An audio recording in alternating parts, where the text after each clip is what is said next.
바울이 쓴 13개, 14개 편지가 있을 때 그중에 7개만 바울이 썼고 나머지 6개는 바울이 쓰지 않았다라고 한다면 그 6개도 정경으로 들어와도 되는 건가? 이걸 이제 의심을 해볼 수가 있겠죠. 만약 정경 목록을 정하는 교부들이 위조의 낌새를 느꼈다면 그래도 과연 정경을 채택을 했을까?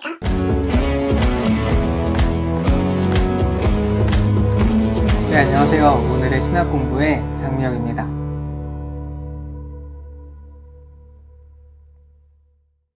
오늘은 8강 위명과 신약의 편지들이라는 주제로 같이 이야기를 나눠보겠습니다. 세부 목차를 먼저 보면은 성경 저작권과 권위 문제, 그리고 이거를 이제 대처하는 세 가지 입장이 나오는데 그 세 가지 입장이 이명, 위조, 진정성입니다. 이렇게 세 가지 문제, 세 가지 방법으로 이제 이 문제에 대해서 살펴보고 마지막으로 생각할 거리를 조금 추가하면서 이제 마무리를 하고 있습니다. 첫 번째, 성경 저작권과 권위 문제에 대해서 같이 한번 볼게요. 그래서 국타는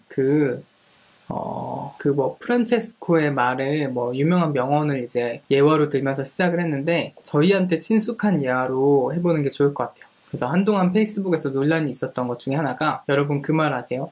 내일 지구가 멸망하더라도 나는 한 그루의 사과나무를 심겠다. 이런 명언 있잖아요. 이거 왠지 학교 올라가는 복도 계단 이런 데 막 붙어있던지 화장실 이런 데 붙어있을 것 같은 한국에서 되게 유명한 격언인데 이 격언을 한 사람이 스피노자로 보통 알려져 있죠. 그러니까 스피노자가 이 말을 했다. 이런 얘기들이 있는데 한국에서는 이제 그래서 다 스피노자로 알고 있는데 이게 사실 스피노자는 이런 말을 한 적이 없대요. 스피노자 저작에 이런 게 전혀 나타나지 않고 또 반대로 독일에 가서 이 격언을 물어보면 사람들이 다 이건 루터가 한 말이라고 대답을 한대요. 그거는 마틴 루터의 명언이다. 근데 이제 그 중앙 루터교의 최주은 목사님이 루터의 문헌들을 다 검토를 해보니까 이런 문구가 직접적으로 나오는 경우는 잘 없다고 해요. 그래서 이게 정말 루터가 한 말일까? 이게 약간 의심이 가게 된 거죠. 그러니까 이런 것들이 많잖아요. 저희가 흔히 누가 한 말이다 라고 해서 이렇게 명언처럼 알려져 왔는데 알고 봤더니 그 사람이 한 말이 아닌 거죠. 근데 이때 이제 대중들의 반응이 두 가지로 나뉘는데 그 사람이 한 말이 아니다 했을 때는 이제 되게 실망하고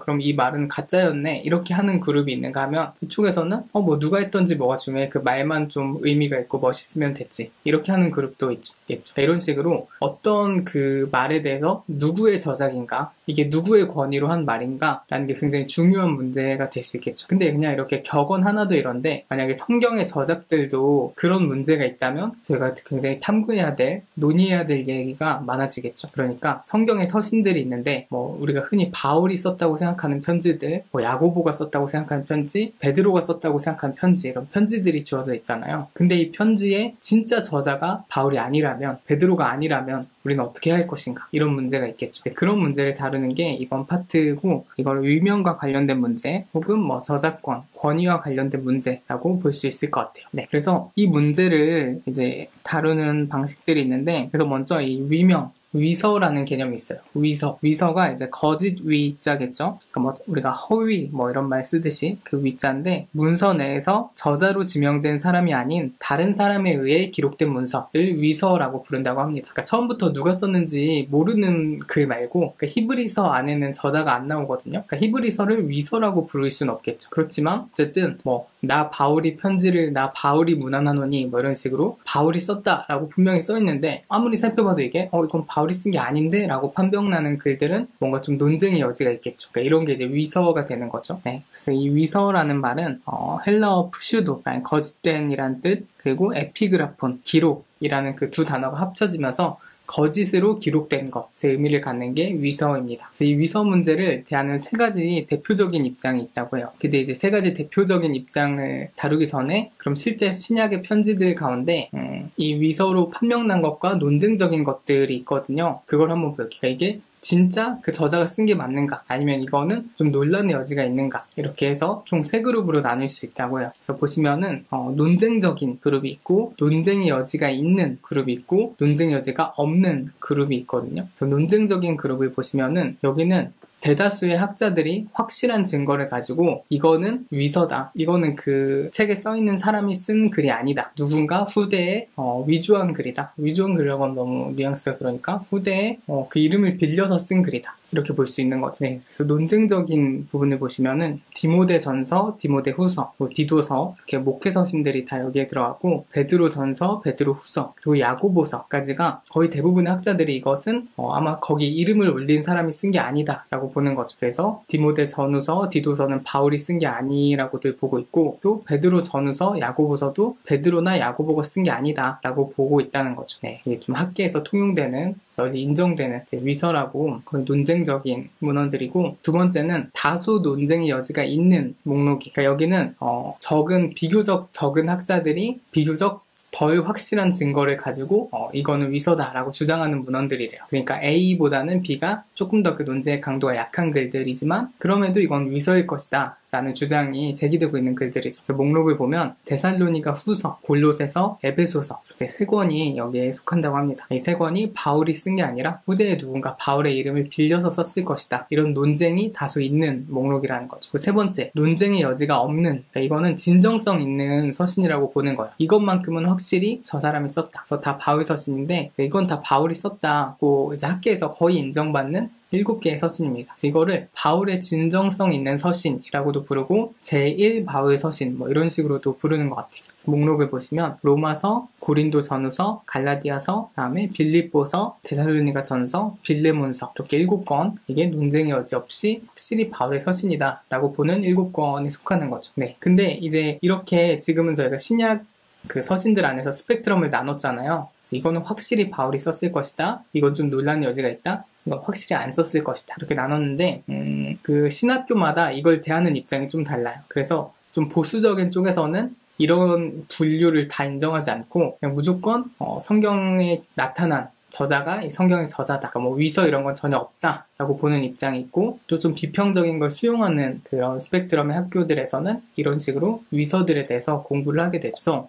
제가 4학년 때 신약 개론을 좀 늦게 들었거든요. 신약 개론이 아니구나. 신약 성경 수업을 좀 늦게 들었는데 그 담당 교수님은 저희 학교 치고는 굉장히 보수적인 분이셨어요. 그래서 이제 첫날 교과서 목록을 이렇게 막 소개해주다가 이 책이 있는데 이 교과서는 자유주의 교과서다. 그래서 심지어 어떤 책을 바울이 안 썼다고 보기도 한다. 그러니까 막 많은 것도 아니고 13권 중에 한 권을 바울이 안 썼다고 봤나? 그 정도로 이제 위서에 대해서 아주 조금만 이제 열려있는 책인데 이건 자유주의 책이다. 막 이렇게 하는 교수님도 계셨거든요. 그러니까 이 위서 문제가 사실은 조금 보수적인 신앙인들에게는 약간 걸림돌이 될 수도 있는 부분이기도 하죠. 그러면은 이제 이 문제를 그럼 왜 저자를 의심하는가? 그 이유를 한번 살펴볼게요. 그러니까 바울이 이렇게 책을 다 썼는데 왜 어떤 거는 바울이 안 썼다고 생각하는가? 학자들이 이걸 의심하는 이유가 있겠죠. 그 이유들을 제가 같이 한번 살펴볼게요. 그래서 보통 여러 가지 기준들이 있지만 대표적으로 이 5가지 이유가 있기 때문에 이 책은 위서라고 학자들이 주장하는 책들이 있습니다. 문체, 개성, 신학적 발전, 역사적 타당성, 속임수 이렇게 5가지 근거를 가지고 이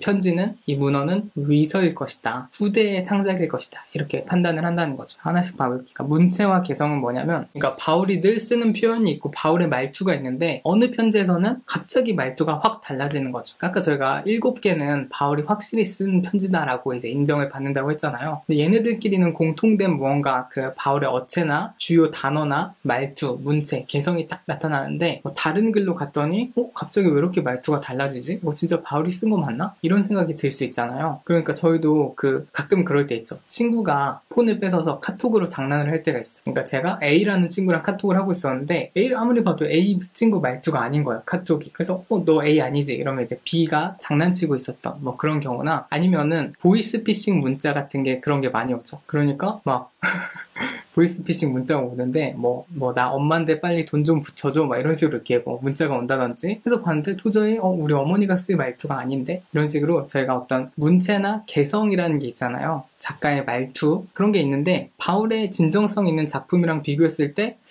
문체나 개성이 너무 다른데 하면은 이제 위서로 의심을 받게 된다는 거죠. 대표적인 게 에베소서 같은 경우 어구와 표현이 로마서나 고린도전서에 비하면 너무 차이가 난다. 에베소서는 바울이 쓴 게 아닐 것이다. 이렇게 많이 얘기를 듣는다고 하고 또 개성면을 보면은 데살로니가 전서는 바울이 굉장히 따뜻하고 또 이렇게 개인적인 말투로 얘기를 한대요. 근데 데살로니가 후서로 가면은 바울이 엄청 근엄하고 권위 있는 말투로 얘기를 한다는 거죠.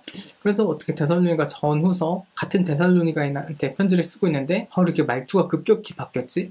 이건 조금 위서 같은데? 이런 식으로 이제 의심을 해본다는 거죠. 세 번째, 2번이지만 세 번째, 신학적 발전이 있습니다. 이건 무슨 말이냐면 바울이 서신을 썼을 때 혹은 이 성경에 나오는 저자들은 다 초기 기독교 저자들이거든요. 그러니까 적어도 예수님 사후 한 20, 30년 내에 이 글이 쓰였어야 돼요. 왜냐면 뭐 베드로도 다 60년대에 죽고 바울도 5, 60년대에 순교하기 때문에 성경 저자들이 정말 그 사람이 맞다면 정말 바울과 베드로, 야고보가 맞다면 5, 60년대에 쓰였어야 하는 거죠. 이 글이. 바울의 그 편지들이. 그런데 이 내용을 살펴봤을 때 이거는 바울 당시의 신학 개념이 아니라 후대에 더 발전된 신학적 개념인데? 라고 판단되는 것들이 나타난다는 거예요. 그래서 대표적인 게 이제 믿음을 사용하는 방식의 문제입니다. 그래서 갈라디아서에서 믿음은 그냥 예수를 신뢰해야 한다. 신자들은 예수께 완전히 의탁하고 신뢰해야 된다. 라는 의미로 믿음을 사용했대요. 그러니까 너 예수님 믿어 라고 말하는 게 그냥 예수님을 의지해. 그냥 이 정도의 의미였던 거죠. 그런데 이제 그 다른 서신들, 특히 목회 서신을 보면은 이 믿음이란 용어가 가르침이나 신념을 이제 지칭하는 의미로 사용이 됐대요. 약간 교리를 믿는다, 어떤 성육신이나 뭐 부활의 어떤 개념을 믿는다 이런 식으로 한 인물에 대한 그냥 신뢰의 의미에서 어떤 전문적인 신학 용어로서의 믿음이 이제 사용이 되는 게 느껴진다는 거죠. 목회 서신을 보면 그런 걸 봤을 때 목회 서신은 바울 당대의 글이라기보다는 오히려 한참 더 후대 기독교 신학이 좀 더 정립되고 발전된 이후에 쓰인 문서가 아닐까 이렇게 이제 의심을 해본다는 거죠. 네, 그리고 이제 네 번째 역사적 타당성 문제입니다. 그래서 이게 제일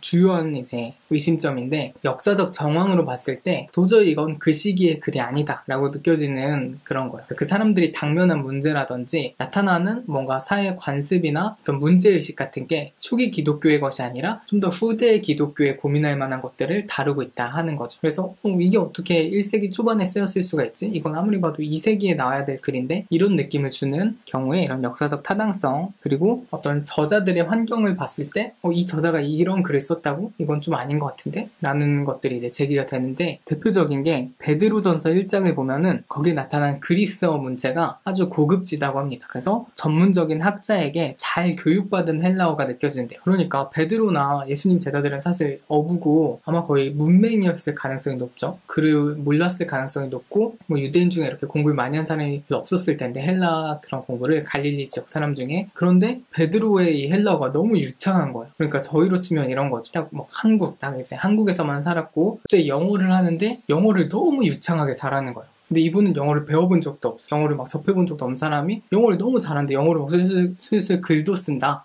이게 사실 좀 믿기가 어려운 얘기죠. 그래서 이건 저 사람이 썼다기보다는 후대에 누군가 썼거나 다른 사람이 이름을 빌려서 썼을 것이다. 뭐 이런 추측이 가능해지는 거죠. 그리고 베드로 후서에 보면은 베드로가 바울 서신을 언급하는 내용이 나오거든요. 그래서 뭐 바울의 글은 뭐 어렵다, 쉽게 풀 게 아니다, 막 이런 식으로 이제 바울 서신에 대해서 얘기를 하는데 그 얘기를 보면은 바울 서신이 교회에 이미 널리 퍼져 있는 느낌을 주는 거죠. 근데 이제 바울이 막 처음 편지를 썼을 때는 직접적인 수신자들이나 바울 편지를 알았지 거의 막 대부분의 교인들이 바울을 알고 이런 시절은 아니었을 텐데 베드로가 정말 바울을 모두가 알고 있던 시대에 편지를 쓴 것 같은 그러니까 오히려 더 후대 이미 바울이 유명해진 뒤에 이 베드로 후서가 쓰인 것 같은 느낌을 준다는 거죠. 그래서 이런 문제로 이제 역사적 타당성에 의구심을 품기도 한다. 마지막은 속임수 문제입니다. 위서로 지금 의심받고 있는 저작들이 위서가 아닌 글을 약간 베끼는 느낌을 준다는 거예요. 그러니까 우리가 어떤 문서를 베껴서 쓰고 싶을 때 예를 들어 이런 거죠. 뭐 성적표에 사인을 해서 가야 되는데 부모님 사인을 해야 돼요. 근데 이제 자녀가 부모님 사인을 하려고 할 때 최대한 어른이 쓴 것처럼 막 쓰려고 하는 그런 느낌이 있죠. 그런 느낌이 난다는 거죠. 그러니까 뭐 글씨체에서 그런 게 아니라 이 글의 구조나 언어를 봤을 때 너무 여길 의도적으로 베끼는 것 같은데 이런 느낌을 주는 부분이 있다는 겁니다. 데살로니가 후서를 보면은 데살로니가 전서의 구조를 아주 흡사하게 복제를 하고 있는 그런 뉘앙스를 주고 있고, 또 에베소서를 보면은 골로새서에 나오는 내용을 여러 차례 반복하고 있대요. 근데 정말 바울이 썼다면 왜 자기 거를 이렇게 되게 뜬금없이 이렇게 여러 번 다시 반복해서 썼을까? 이런 의구심이 들 수 있는 거죠. 그래서 이렇게 의구심을 가지고 있는데, 그러면 이 위서로 이제 논란이 되고 있는 글들에 대해서 세 가지 접근법이 있어요. 그러니까 어떤 해명을 하는 거죠. 이거는 이랬을 것이다. 첫 번째가 이명이에요. 이명. 그러니까 위명, 거짓된 이름이 아니라 이명, 다른 이름이다. 그래서 일부러 속이려고 이걸 베껴서 쓴 게 아니라 어떤 그 당시 이명 문학의 풍습이 있었다. 이런 식으로 이제 당대 문화적 배경에서 이거를 해명을 시도하는 게 있고, 두 번째는 위조입니다. 이건 명백한 위조다. 윤리적 문제가 있다. 이건 기만하는 행위다. 이런 식으로 보는 게 위조의 관점입니다. 세 번째가 진정성의 관점인데요.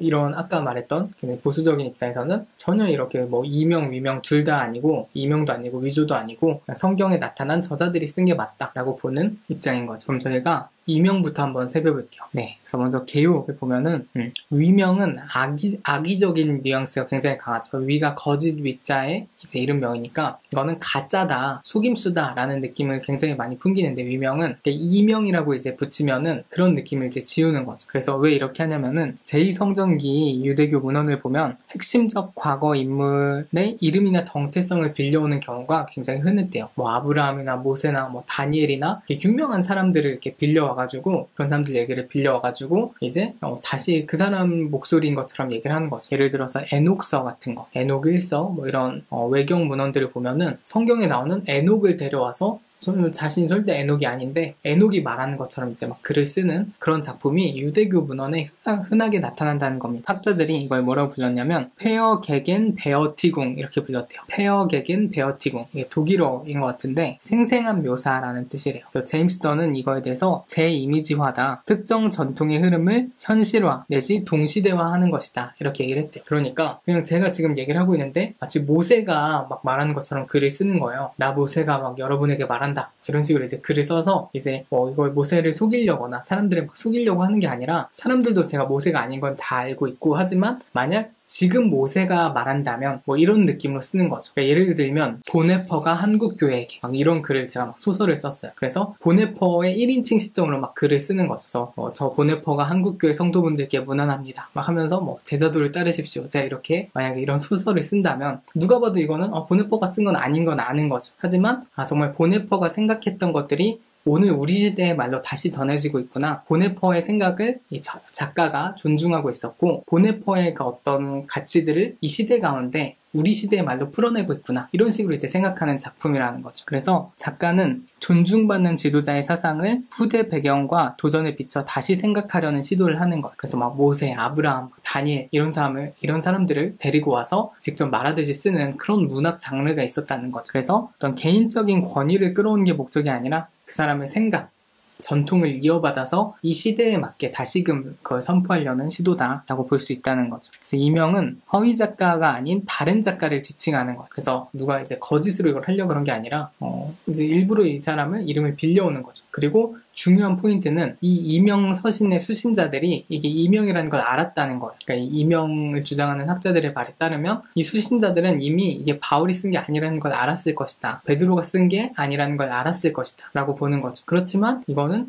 베드로의 어떤 가치를 담고 있기 때문에, 베드로의 어떤 메시지와 일관성을 갖고 있기 때문에 받아들였을 것이다, 뭐 이런 식으로 보는 거죠. 그래서 사도나 지도자의 영향력이 이런 이명 서신을 통해서 지속되고 있다라고 보는 거죠. 네. 두 번째는 유언 문학입니다. 그래서 이명의 관점에서 유언 문학이라는 게 또 나오는데, 유대의 그런 문학 장르 중에 유언 문학이라는 게 있었대요. 어떤 유명한 인물이 죽을 때가 돼서 유언을 남기는 스타일로 글을 쓰는 거예요. 그래서 이제 그런 뭐 글들이 많이 있었다고 하는데, 베드로 후서가 유대교 유언 문학 장르에 부합한대요. 그래서 리처드 보컴이라는 신약학자에 따르면 베드로 후서는 편지와 유언 문학의 결합이다, 베드로의 음성이 무덤을 넘어 활동하도록 돕는 목적으로 쓰였을 것이다, 이렇게 보고 있어요. 그러니까 그 유대 문헌에 유언 문학이라는 장르가 흔하게 있었고, 베드로 후서랑 굉장히 여러 면에서 구조적으로 유사하다고 합니다. 핵심은 이게 기만이 아니라는 거. 신약의 저자가 실제 저자가 아니었을 수 있다. 그러니까 바울이 그 편지를 다 쓴 게 아니라 바울이 아닌 다른 사람이 썼을 수 있다라는 걸 인정하지만 그 목적은 굉장히 선한 목적이었고 바람직한 목적이었다. 그리고 이걸로 인해서 속은 사람이 아무도 없다. 속일 의도도 없었고 속은 사람도 없었기 때문에 이건 윤리적 문제가 없다. 이렇게 보는 거죠. 그래서 초기 유대교 문헌에는 새로운 세대를 가르치고 형성하기 위해 핵심적 족장, 선지자, 지도자의 음성을 확장시키고자 했던 강한 문학적 전통을 가지고 있었다. 이렇게 얘기를 한다고 합니다. 그래서 이명의 관점을 저희가 살펴봤고요. 이제 위조로 가볼게요. 이 이명 관점이랑 위조 관점은 서로 완전히 반대되는 입장이 있어요.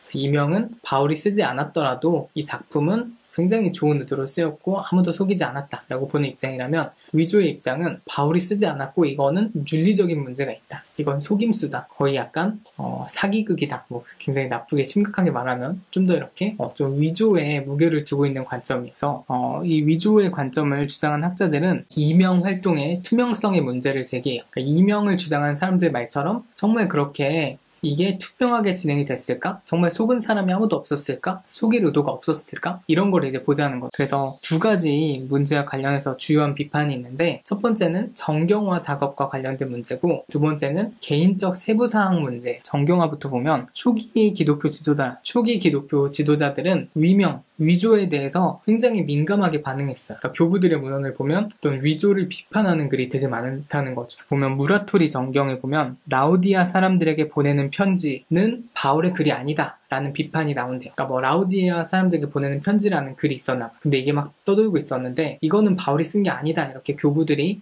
비판하는 글이 있었다는 거죠. 이건 위조다. 그리고 테르툴리아누스도 고린도 3서를 쓴 장로는 공직에서 쫓겨났다. 뭐 이런 기록을 남겼대요. 그러니까 어떤 장로가 바울을 너무 사랑해서 바울의 그 어떤 복음을 같이 전하고 싶어서 고린도 3서를 쓴 거야. 근데 이제 이건 위조다라는 게 발각이 나가지고 그 장로가 교회 공직에서 쫓겨났대요. 그 정도로 초기 기독교에서는 이 위조 문제를 엄중하게 다루고 있었고 진짜 저자가 누군가에 대해서 관심이 있었는데 그 이유가 뭐냐면 바울의 사도권을 보호해야 이제 이게 진짜 바울의 글이기 때문에 이 글은 권위가 있다. 베드로의 글이기 때문에 이게 권위가 있다라는 그 권위를 이제 딱 방어를 해야 됐던 거죠. 그래서 진짜 사도가 썼는가 안 썼는가를 굉장히 민감하게 대처를 했다고 합니다. 그래서 안디옥 주교 세라피온도 베드로의 복음 이라는 문서는 가짜다 이런 또 글을 남기기도 했대. 그러니까 베드로 복음서가 이제 가짜인 이유를 공개적으로 비판을 했던 거죠. 그래서 이제 이런 문제들을 봤을 때 이명 앞에서 저희가 살펴본 어떤 긍정적인 위조 활동은 초기 당시의 분위기랑 어울리지 않는다. 왜냐면 초기 기독교는 사도권 보호가 굉장히 중요했기 때문에 이명 쪽에서 주장하듯이 그런 문서를 누군가 이름을 빌려서 쓰는 게 그렇게 막 바람직하고 투명하게 될 수 있는 일이 아니었을 것이다. 이렇게 비판을 하는 거죠. 네. 그럼 두 번째, 개인적 세부사항 문제를 같이 보죠. 여기는 속임수 문제라고 되어 있는데 그런 거예요. 그러니까 지금 위명 논쟁적인 책들, 그러니까 뭐 바울의 저작이 아니라고 알려진 그런 책들 끝에 보면은 아주 개인적인 세부사항이 등장하거든요. 그래서 보면은 디도서에는 바울이 디도에게 아데마와 두기고를 보내달라 이렇게 요청하는 내용이 있고 겨울에 니고볼리에서 디도를 만날 것이다 이런 내용이 있어요. 그러니까 뭐 가르침을 전하거나 이런 게 아니라 진짜 편지에 덧붙일 약간 PS, 그러니까 후기, 추신 같은 말이죠. 아참 그리고 디도 넌 나한테 뭐 좀 갖다 줘. 뭐 이런 식으로 추신을 덧붙인 디모데 후서에도 보면은 바울이 디모데에게 내 양피지와 겉옷을 갖다 달라 이런 거를 이제 부탁을 하고 있거든요. 근데 이거는 교회 가르침이랑 사실 아무 상관이 없는 개인적인 내용이잖아요. 이제 이명 활동을 하려고 했으면 개인적인 세부상을 덧붙일 필요가 없거든요. 그러니까 제가 막 뭐 보네포인청 말하려고 했을 때 그냥 보네포에 메시지만 전하면 되지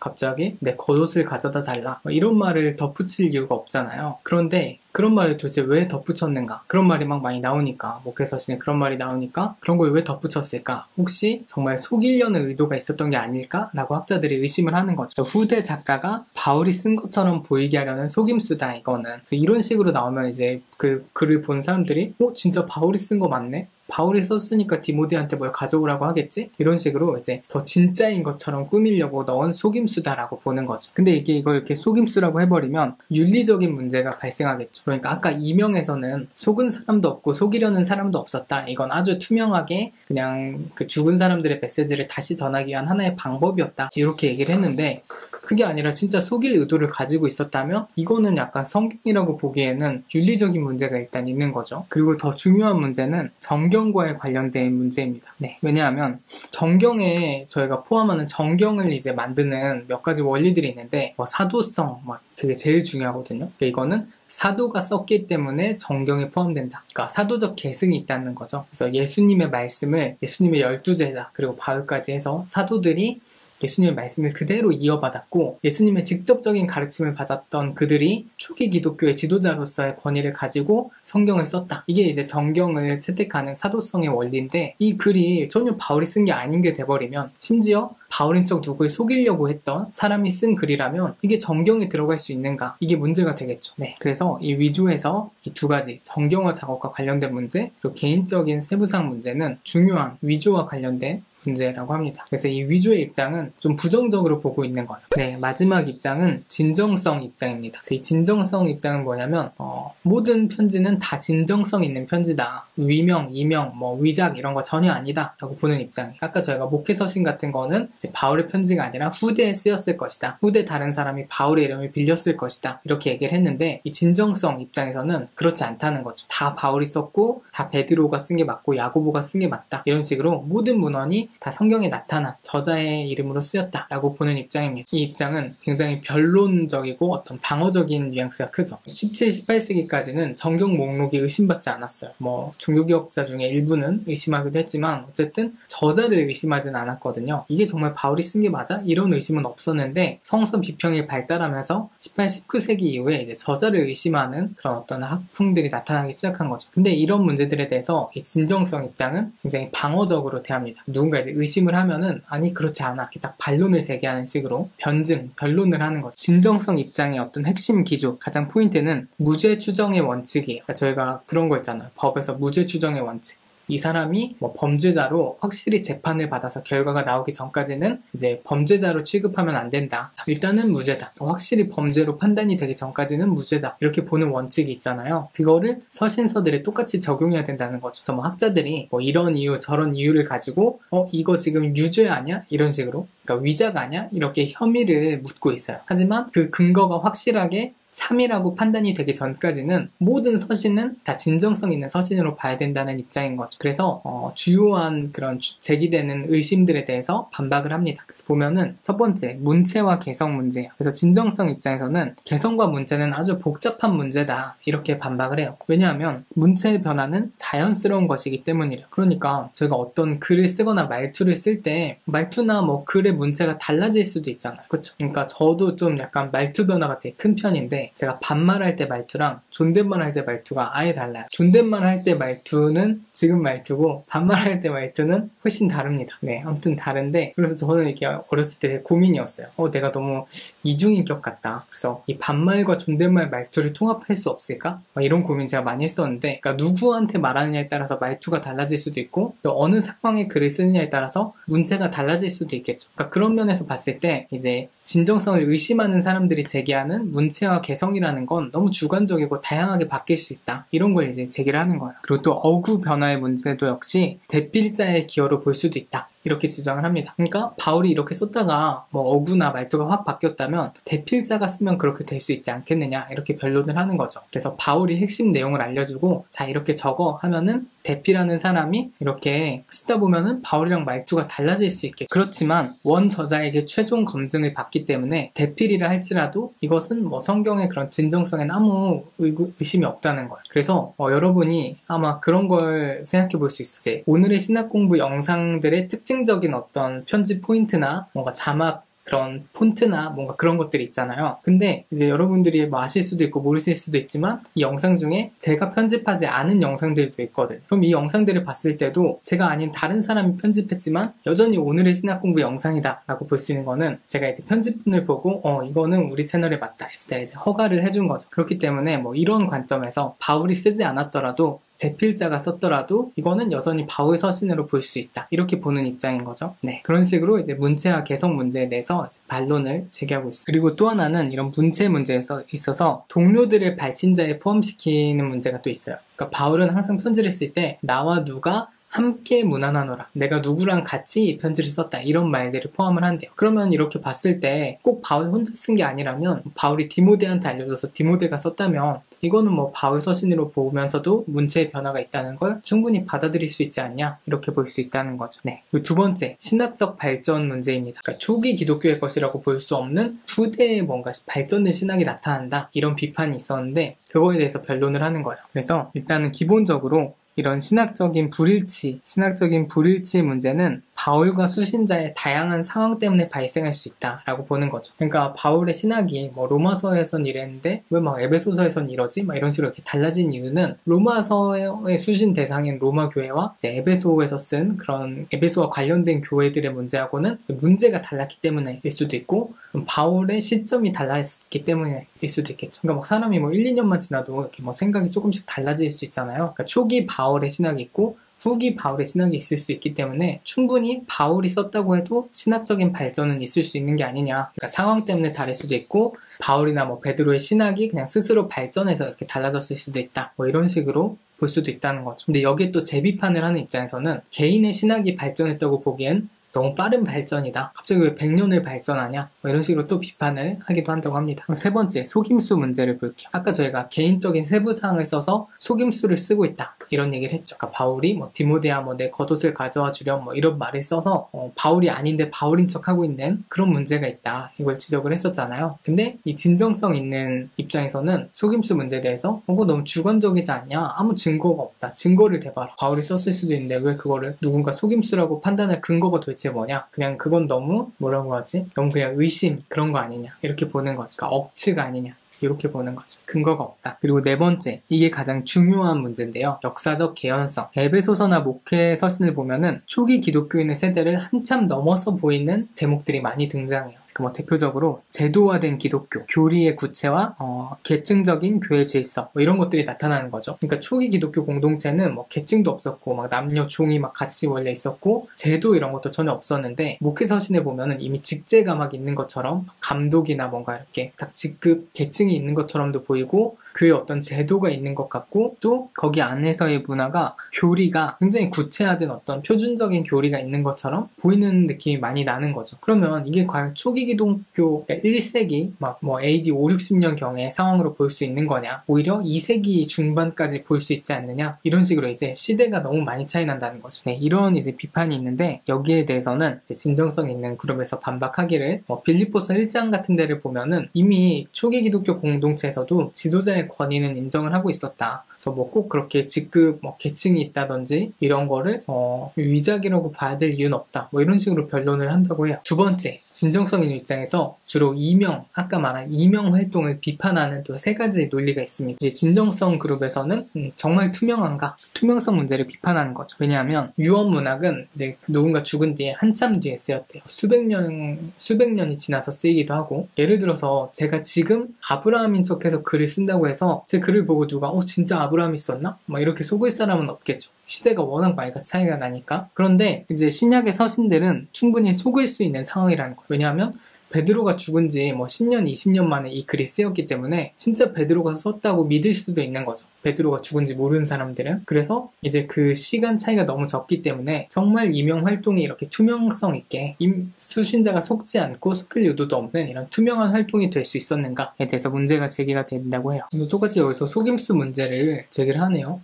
그래서 이건 아까 나왔던 얘기랑 똑같아요. 그런 어떤 속임수, 개인적인 세부사항을 쓴 게 정말 속임수라면 이건 이명 활동이라고 볼 수 없다, 이런 비판이 있고, 네, 그 다음에 마지막 허위 작가 개연성 문제가 있습니다. 만약에 정말로 진정성 있는 그룹은 다 실제 저자가 썼다고 보는 거잖아요. 근데 만약에 후대에 누군가가 이름을 빌려서 허위로 이제 이걸 쓴다면, 그런 허위 작가가 쓴다면 이해가 안 되는 상황이 있다는 거죠. 골로새서가 흔히 위작으로 평가를 받는데 정말 바울이 아닌 어떤 허위 작가가 골로새서를 썼다면 왜 골로새서를 썼는가, 이게 말이 안 된다는 거예요. 왜냐하면 골로새는 지진으로 이제 없어진 도시래요. 그러니까 바울 당시엔 있었는데 바울 이후에 큰 지진, 자연재해로 도시 전체가 이제 없어져 버리는 도시인 거죠. 근데 이미 없어져 버린 골로새라는 도시에 어떤 허위 작가가 골로새의 편지를 쓴다? 이거 좀 이상하다는 거죠. 왜 골로새에 쓰지? 하필이면? 쓸 거면 지금 있는 도시에다 쓰지? 그쵸? 그래서 골로새를 수신자로 해서 그런 글을 쓸 이유가 없다. 개연성이 너무 납득이 안 된다. 이런 비판을 하는 거죠. 골로새서도 그렇고 이제 디모데전서와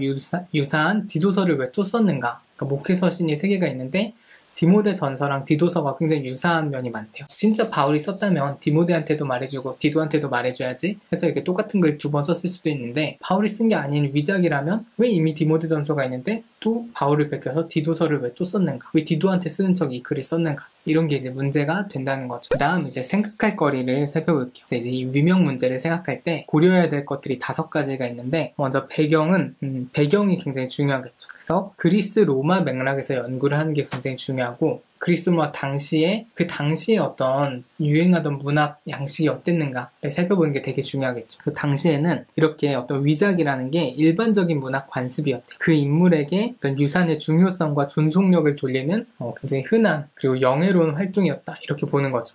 그래서 보면은 그 플라톤의 대화집 문헌들을 보면은 다 소크라테스가 나와서 말을 하거든요. 그래서 이제 이 플라톤 문헌을 연구하는 학자들은 어디까지가 플라톤의 말이고 어디까지가 소크라테스의 말인가 이런 거를 이제 또 연구를 해요. 그러니까 굉장히 역사적 소크라테스를 살펴보는 거죠. 그랬을 때 후기 작품일수록 다 그건 그냥 100% 플라톤의 말일 것이다 이렇게 얘기를 한대요. 하지만 이제 플라톤이 소크라테스의 입을 빌려서 자기 얘기를 하는 게 뭐 그 당시로서는 굉장히 흔한 활동이었다는 거죠. 누구나 다 그냥 이건 소크라테스가 하는 말이 아니라 플라톤이 하는 말인데 소크라테스라는 그 어떤 지혜로운 사람, 현자의 목소리를 빌려왔구나.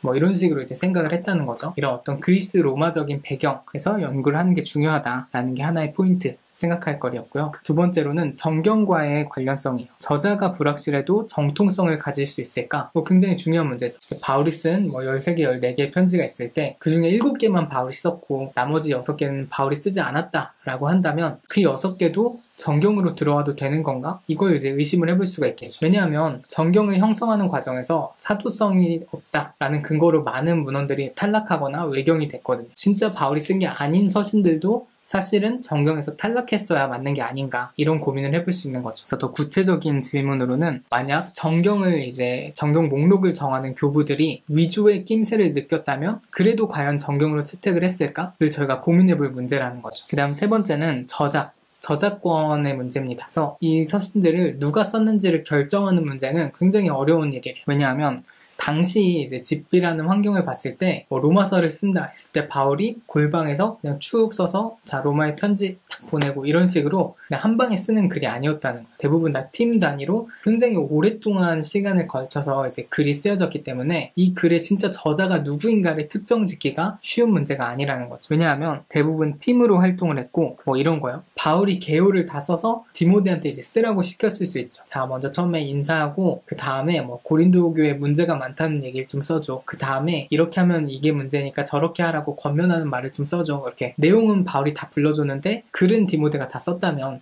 그럼 이건 누가 쓴 글인가? 뭐 이런 문제. 그리고 만약 디모데가 쓰다가 바울이 쓰라고 한 말이 아닌데 디모데가 자기 생각을 막 추가해서 썼거나 아니면 바울이 했던 말을 편집해서 썼을 수도 있겠죠. 그럼 이거는 바울의 글인가 디모데의 글인가 이런 문제가 있을 수 있고 또 진짜 사도의 작품 중 일부가 위명 서신에 들어갔을 수도 있겠죠. 그러니까 야고보가 진짜 쓰진 않았지만 야고보가 했던 말 중에 일부는 들어있는 거예요. 야고보가 쓰진 않았지만 그럼 이건 진짜 야고보서로 봐야 되는가? 아니면 야고보가 아닌 다른 사람이 쓴 걸로 봐야 되는가? 이런 식으로 이 누구의 저작이라고 특징 짓는 문제가 굉장히 복잡한 문제들이 많이 있다는 거죠. 네, 그다음 4번째는 장르와 문체입니다. 그래서 지금 이제 이 문체를 결정할 때는 진정성 있는 7개의 서신과 나머지를 비교해서 문체를 결정짓고 있는데 만약 의도적으로 문체를 바꿨다면 그건 어떻게 판별하지? 라는 의구심이 생기겠죠. 그러니까 진짜 바울이 썼는데 바울이 진짜 일부러 자기 문체를 갑자기 바꿔서 썼을 수도 있잖아요. 대표적으로 이제 일부 학자들은 에베소 신자에게 일부러 아시아적 문체를 썼다 이렇게 주장하기도 한대요. 그러니까 에베소의 문체가 왜 갈라디아서나 로마서랑 다르냐라고 했을 때 에베소의 수신자를 위해서 일부러 아시아의 문체를 썼다. 그러니까 유럽 사람들한테 하는 말이 아니라 아시아 사람들한테 할 만한 말투로 바울이 말했다는 거죠. 근데 이건 충분히 가능한 일이잖아요. 그러니까 어떤 전도사님이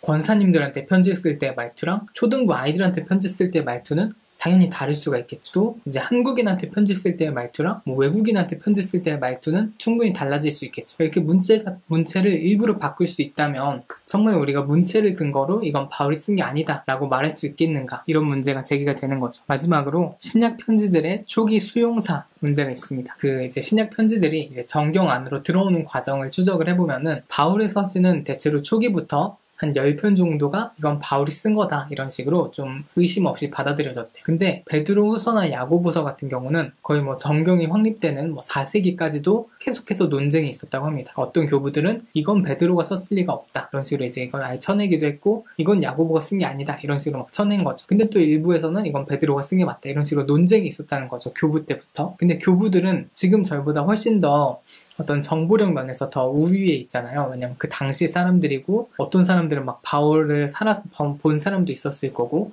훨씬 더 실제로 만나서 뭔가 이런 거 진위 여부를 파악할 기회가 많았기 때문에 교부들이 논쟁시 했다는 건 이게 정말 위명서신일 가능성이 높다는 걸 보여준다고도 볼 수 있겠죠. 그래서 이런 식으로 신약 편지의 초기 수용사를 보면은 그것도 어떤 위명인가 아닌가를 결정하는데 굉장히 중요한 근거가 될 수 있다고 합니다. 네, 그래서 오늘 이렇게 저희가 위명과 신약 편지에 대한 내용을 한번 살펴볼게요. 영상을 끝까지 봐주셔서 감사합니다.